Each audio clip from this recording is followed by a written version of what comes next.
Hey guys, just future me here, apologizing in advance for all of the misspelled words because it's late at night and I mean it's only 9:30, but it's late for me and I'm tired and I'm just doing this fast. But if you can get past the misspelled words, that I, after watching it, saw that the words were misspelled. So if you can get past that and just look at the information, hopefully you can find something that resonates with you. Okay, bye. Hi guys, my name is Jared, and if you're new here, well, even I'm new here because I just started this channel.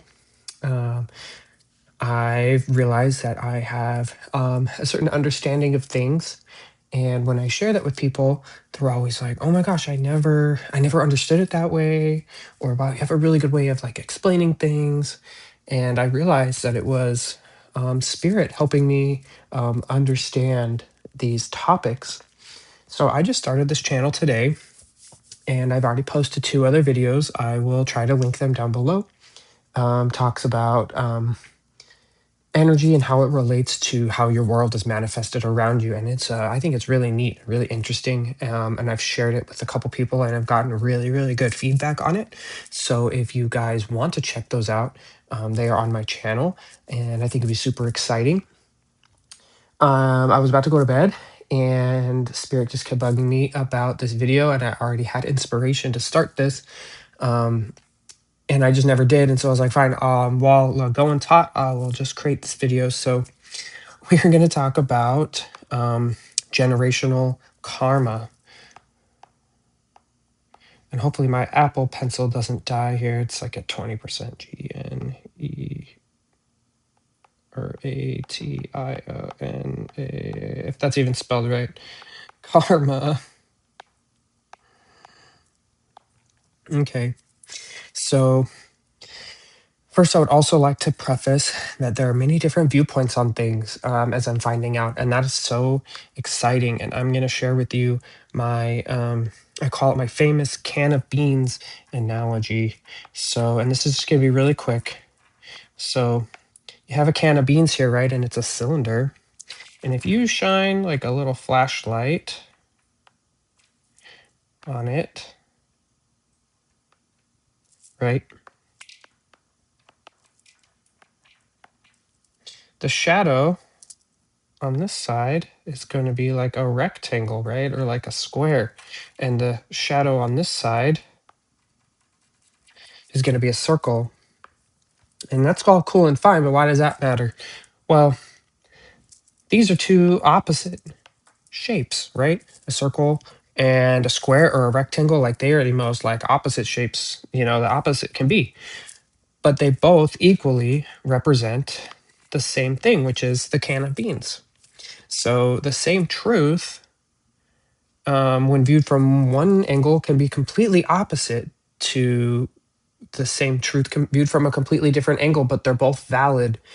And I just want you to keep that in mind as I go forward. And honestly, just with anything, right? Just take what resonates with you. It may resonate with you for a specific reason. It may not resonate with you, in an hour, the next day, a week from now, who knows, right? But if it resonates with you, there's a reason. And I just want to explain to you that there's many different ways to look at everything, and they're all correct. Whoops. A little too excited here. Drop my pencil. Okay. So first, I think we need to understand where our souls come from. And I've already kind of touched into this on some of my other videos, so I'm not going to do it now too deep. But what I'm going to start from is the spirit realm. And I know there are a lot of videos on YouTube of what are called NDEs. NDE stands for near death experience. There's hundreds or thousands of different people, and they've all had near death experiences where they've been in traumatic car accidents or had terminal illnesses, and they died, went to the other side, and then came back. And what's awesome about a lot of these people who are coming forward and sharing these things, and for a long time, people were nervous about sharing these things. But, this is just confirmation for me based on my own experiences. Um, but they remember going back and planning out their life. Okay. So they imagine They're at some type of table. This is common, but it's not everybody experiences this in the same way. But they're at a table and they have like they call it their soul team, guides, family members, whatever you want to call it. And they basically like plan out their life, right? What they want to accomplish, what they want to do, what's the reason that they wanted to come down here. And so many people have talked about this. And all these different people, independent, they don't know each other, they have no agenda of each other, right? All coming forward and talking about how they all planned their life before they came here. Okay, so when you're planning your life, you know, there's different reasons, right? Some people just come to experience. It's like going to an amusement park. They just come here just for the experience. Some people come here to learn certain things. Some people come here to grow. Some people come here to overcome and to, for some reason or another, transform into something else, you know, to learn and to grow, right? Isn't that why we're all here in some shape or form, is to learn and to grow, and it's for the experience.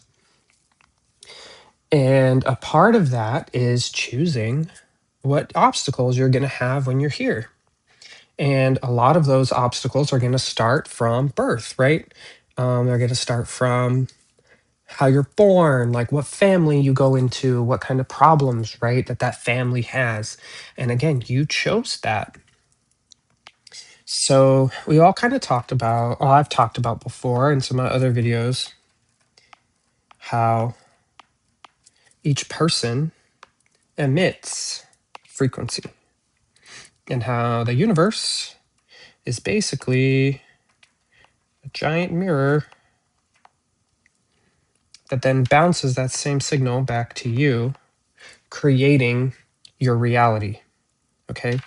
Or you can talk, you know, the universe is like a 3D, you can call it like a resonance chamber or like a sound booth, you know.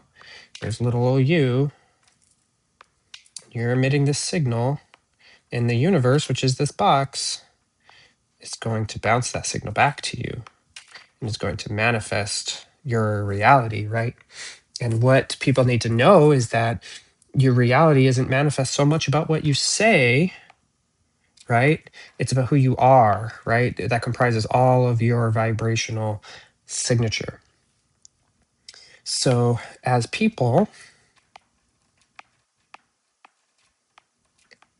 your conscious mind contributes around 5% to your vibrational frequency, and your subconscious is where the other 95% lives. And your subconscious, it's a sub part of you, right? It's supposed to kind of be the underlying program that ensures your reality. So back to that soul table that we were at, you decide that you want to experience a reality. So what you need to do is you need to set up a set of program codes or energy codes, right, that are going to be downloaded into your body's subconscious. And you pick that in a number of ways through experience,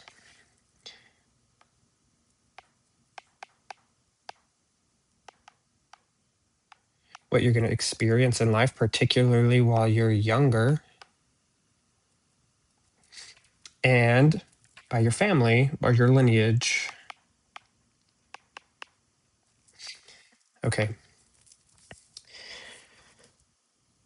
So the way it works is, let's say you're in the womb. Oh, happy you right here, just, you know, swimming along. This is obviously not to scale. You're a little kicking around. Okay. Well, your mother's pregnant for you.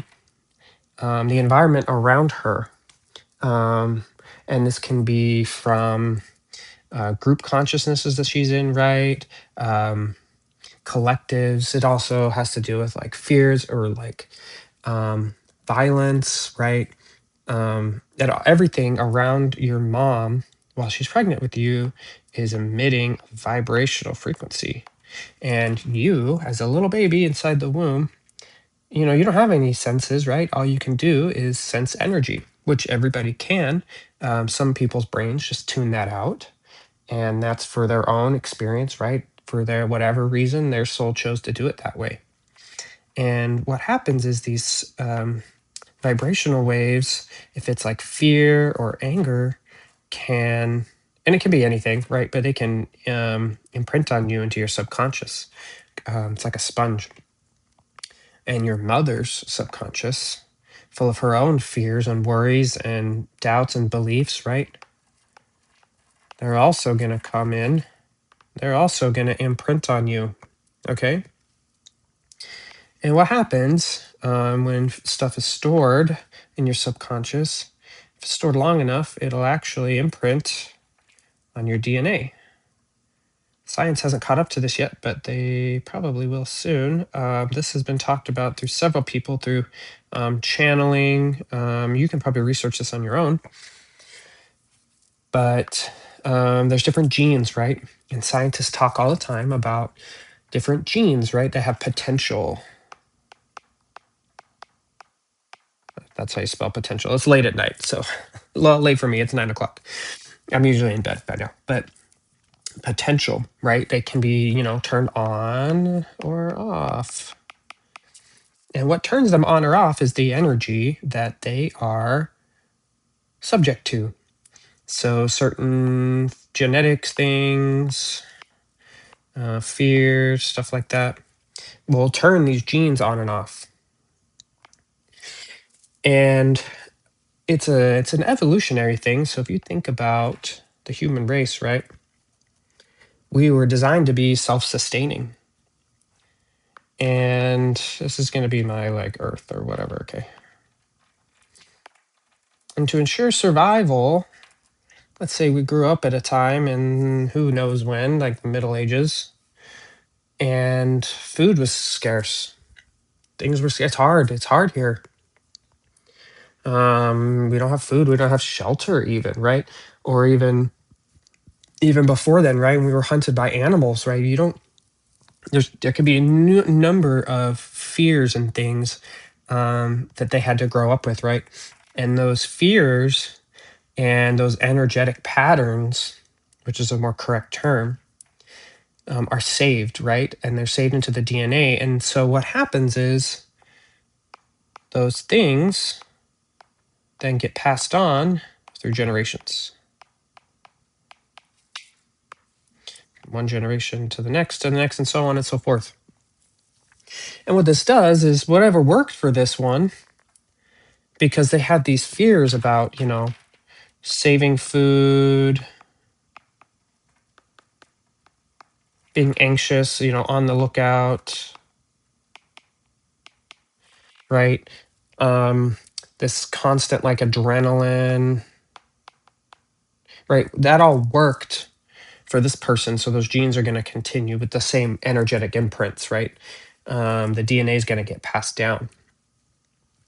So you choose what family you're going to come into and what energetic prints are going to be in that family lineage for you to take on. Again, you chose this. So this is all a way to talk about what is called generational, IONAL, karma. The karma is a K.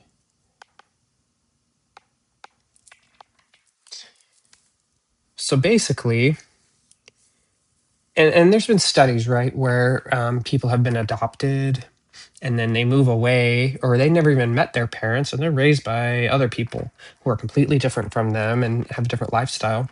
And these same children continue to have the same issues that their biological parents had, even though they were in completely different places.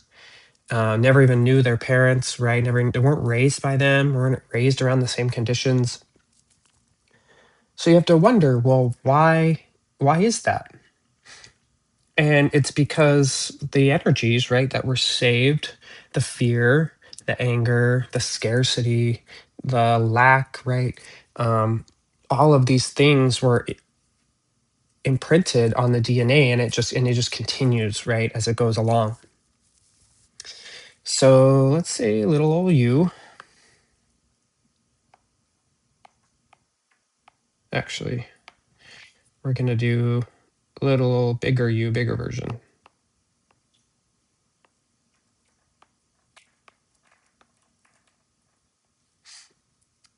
You know, my family, if they see this, they'd hate me because I actually paint. So, you know, this is very archaic for me, but hopefully it gets the point across. So when you're growing up, you're going to be susceptible also to whatever environment you're in, from your family, your friends, your schooling, whatever. So that's also going to imprint these energetic codes on you. And then you have the ones you were born with from who knows when, a long time ago. And what this does is it all adds to your vibrational frequency, contributes to who you are, what you experience in life, okay? And I've talked earlier in my other videos about what you can do about this. But for this video, we're just understanding what generational karma is. And it's basically these energy patterns here that are just bounced from one person to the next, to the next, to the next. And we are no longer living in, you know, the Middle Ages, right? We're no longer living in this scarcity. We are now living at a time where we can reprogram our subconscious. Because remember, our conscious mind, our brain here, I'll even do the brain in red, right? My little brain here only contributes to 5% of your vibration, your overall vibration, your conscious mind. Subconscious, which is like a sponge, which is stored in your body, contributes to 95%. So this is what is considered generational karma, stuff that has been passed down from families, energy patterns, not only from family environments,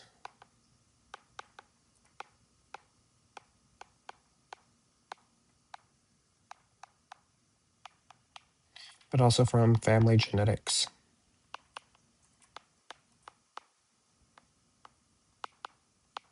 So if scarcity, a lack mindset, a lack of love, a lack of abundance, a lack of money, food, whatever, if those fears, and this is how you save energetic programming, okay? I'm going to let you in on a little secret.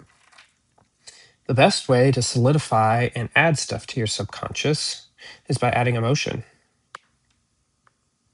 Emotion. Emotion is the CTRL, control, save. So if you want to say something, you will say, I want $1 million, and you'll have some type of emotion, like a positive, right? A strong, high vibrational emotion. If you correlate that with the words, right, that is a control save, right? To save stuff into your subconscious.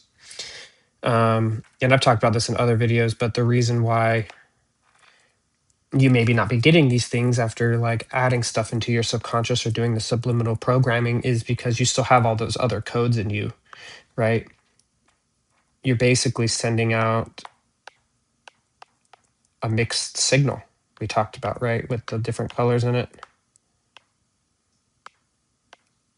I'm just gonna make a mess here, you know? That is your vibration. You're adding out all this because you have all these conflicting codes inside of you. So to really get the abundance that you want, that you've been looking for, you first need to delete all of these other codes. And again, I've talked about that in another video you're more than welcome to look at. It boils down to you having to ask God for help, right? Because there's going to be different ways for other people. But for me, the key is to recognize and to replicate. So every emotion has like a vibrational pattern to it, a feeling, right? A vibrational signature, a resonance. And if you can replicate that in your mind, it'll go down, it'll be the key to unlock the emotion. Anyway, this is going to be my explanation of generational karma. All it is just energetic programming, energy patterns, right? Energy programs that have been substantial enough to have been saved into subconscious and then transmitted into the DNA, which then gets passed down. This is not information that I have made up. This is stuff that I have collected over, I don't even know how long. Um, many people, I think, oh, I'm not going to name names because I don't want to get in trouble on YouTube, but there's been a lot of famous people that do channeling for information, and they have talked about this, about how it works. So I hope this helps. Um, Feel free to check out my other videos if you want to see more about it, and I'll see you next time.